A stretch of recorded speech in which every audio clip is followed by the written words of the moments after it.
Uh, Class 11th Geography NCERT Chapter 9 Solar Radiation, Heat Balance and Temperature. Uh, we live at the bottom of a huge pile of air. We inhale and exhale, but we feel the air when it is in motion. It means air in motion is wind. Envelope of air is atmosphere, which is formed of multitude gases. These gases support life over the Earth's surface.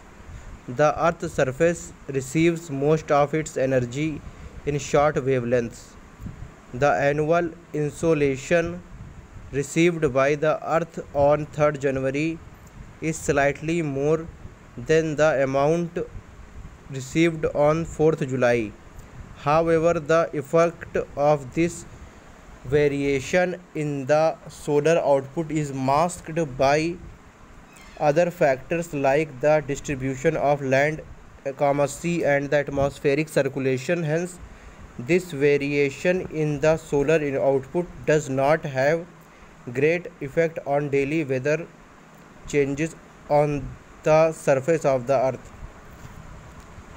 The earth receives its entire energy from the sun and reflect most of it back to the space.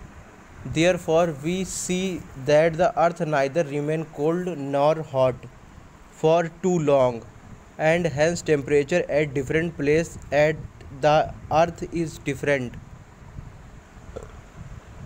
This difference in temperature causes difference in pressure, as the earth is a geoid resembling in sphere.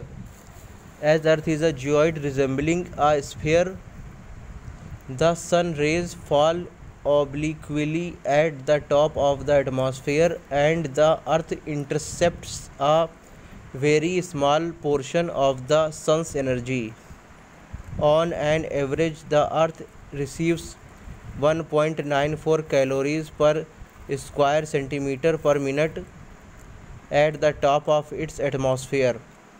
The solar output received at the top of the atmosphere varies slightly in a year due to the variation in the distance between the earth and the sun. During its revolution around the sun, the earth is farthest from the sun in bracket 152 million kilometer on 4th July. This position of the earth is called aphelion. On 3rd January, the earth is the nearest of the sun in bracket 147 million kilometer. This position is called perihelion. The annual isolation received by the earth on 3rd January is slightly more than the amount received on 4th July. The amount of solar radiation keeps changing daily on the basis of weather and per year. Output is masked by other factors like the distribution of land and sea, and the atmospheric condition. Hence, this variation in the solar output does not have great effect on daily weather changes on the surface of the earth.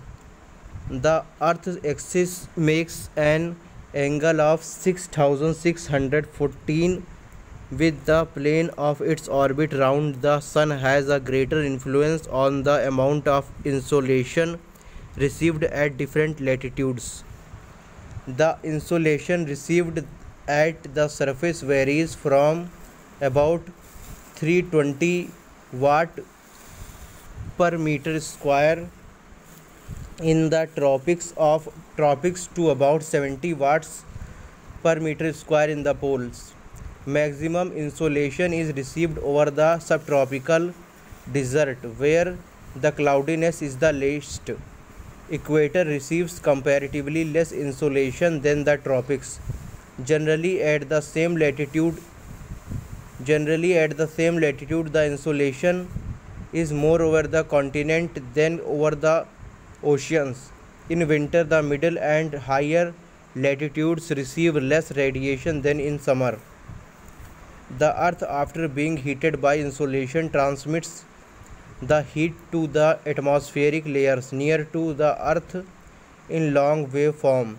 The air in contact with the land gets heated slowly, and upper layers in contact with the lower layers also get heated. This process is called conduction. The air in contact with the earth rises vertically on heating in the form of currents and further transmits the heat of the atmosphere. This process of vertical heating of the atmosphere is known as convection. Out of 100 units of heat received, roughly 35 units are reflected back to space even before reaching the Earth's surface. Of these, 27 units are reflected back from the top of the clouds and 2 units from the snow and ice covered areas of the Earth. The remaining 65 units are absorbed, 14 units within the atmosphere and 51 units by the Earth's surface. Normally, temperature decreases with the increase in elevation. It is called normal lapse rate.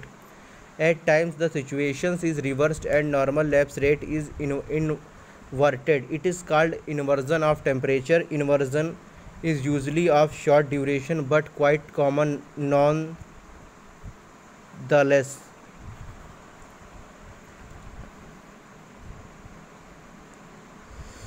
A long winter night with clear skies and still air is ideal situation for the inversion. The heat of the day is radiated off during the night, and by early morning hours the earth is cooler than the air above. Over polar areas, temperature inversion is normal throughout the year.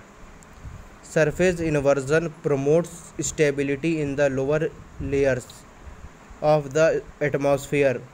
Smoke and dust particles get collected beneath the inversion layer and spread horizontally to fill the lower strata of the atmosphere. Dense fogs in mornings are common occurrence, especially during winter season. This inversion commonly lasts for few hours until the sun comes up and being to warm the earth. The inversion takes place in hills and mountains due to air drainage. Blowing of cold air at the hills and mountains during night flows under the influence of gravity.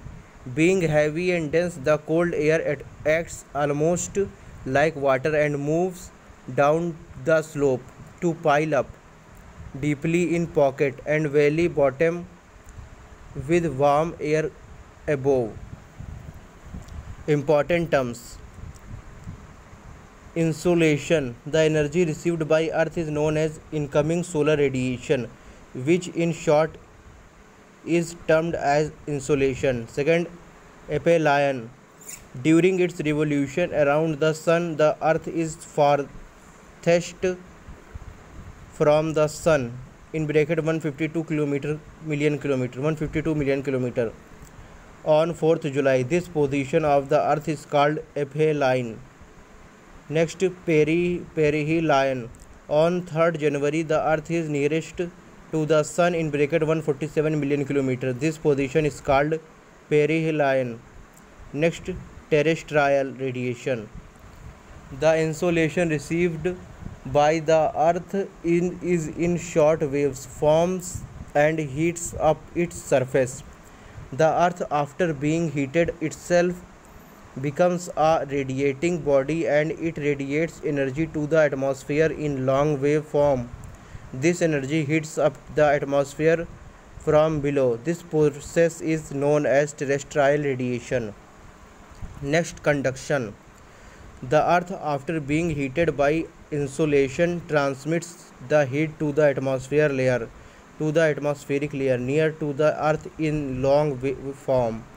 The air in the contact with the land gets heated slowly, and the upper layer in contact with the lower layers also get heated. This process is called conduction. Next, convection. The air in contact with the earth rises vertically on heating in the form of currents and further transmits the heat of the atmosphere. This process of vertical heating of the atmosphere is known as convection. Next, advection. The convecting transfer of energy is confined only to the troposphere. The transfer of heat through horizontal movement of air is called advection. Next, albedo. While passing through the atmosphere, some amount of energy is reflected, scattered, and absorbed. Only the remaining part reaches the Earth's surface. The reflected amount of radiation is called the albedo of the Earth. Next, normal lapse rate. Normally, temperature decreases with increase in elevation. It is called normal lapse rate. Next, lu. Summer season local winds is called lu. It is the result of advection. Next, isotherms. The isotherms are lines joining places having equal temperature. Next, inversion of temperature.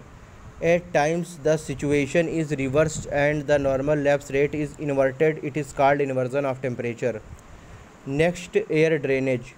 Being heavy and dense, the cold air acts almost like water and moves down the slopes to pile up deeply in pockets and valley bottoms with warm air above. This is called air drainage. It protects plants from frost damages. Next, Planck's law. Planck's law states that hotter a body, the more energy it will radiate and shorter the wavelength of that radiation. Next, specific heat. Specific heat is the energy needed to raise the temperature of 1 gram of the substance by 1 Celsius. Here chapter 9 is completed.